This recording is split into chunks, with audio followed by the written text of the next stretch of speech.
আসসালামু আলাইকুম। সবাই কেমন আছেন? আসলে আজকে এতগুলা সুখবর কিভাবে যে আপনাদের কাছে বলি, ভাষায় প্রকাশ করতে পারতেছি না। যে বাংলাদেশে যে ছাত্র আন্দোলন হয়েছে, দুবাইতে আমাদের যে ৫৭ প্রবাসীদেরকে মিডিল মিসিং এদেশে করা নিষিদ্ধ। এদেশের কানুন অনুযায়ী তারা করলো কেন? ৫৭ জনদেরকে যাবজ্জীবন বা ১০ বছর মেয়াদে এদেরকে সাজা দেওয়া হয়েছে ৫৭ জনদেরকে। আজকে এমারাত সরকার এই ৫৭ জনদেরকে মুক্তি করে দেওয়া হয়েছে। সেলুট এমারাতি, সেলুট এমারাতি, যে আমাদের ৫৭ জন প্রবাসীদেরকে মুক্তি করে দেওয়ার জন্য। আরেকটা সুখবর হইল যে পাকিস্তান বাংলাদেশের যে ম্যাচ খেলা হয়েছে, সে ম্যাচে গতকালকে পাকিস্তানকে হারাই দেওয়া হয়েছে। যাক, বাংলাদেশে সুবল হাওয়া বইতেছে।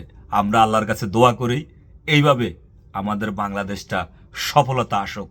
একটা কুপুরি শক্তি চলে গেছে, একটা বাংলাদেশের সফলতা আসুক। আবারও অসংখ্য অসংখ্য ধন্যবাদ দুবাই আবুধাবি সরকারকে। আবারও সেলুট যে আমাদের ৫৭ জন প্রবাসীকে মুক্তি করে দেওয়ার জন্য। Thank you so much. আসসালামু আলাইকুম।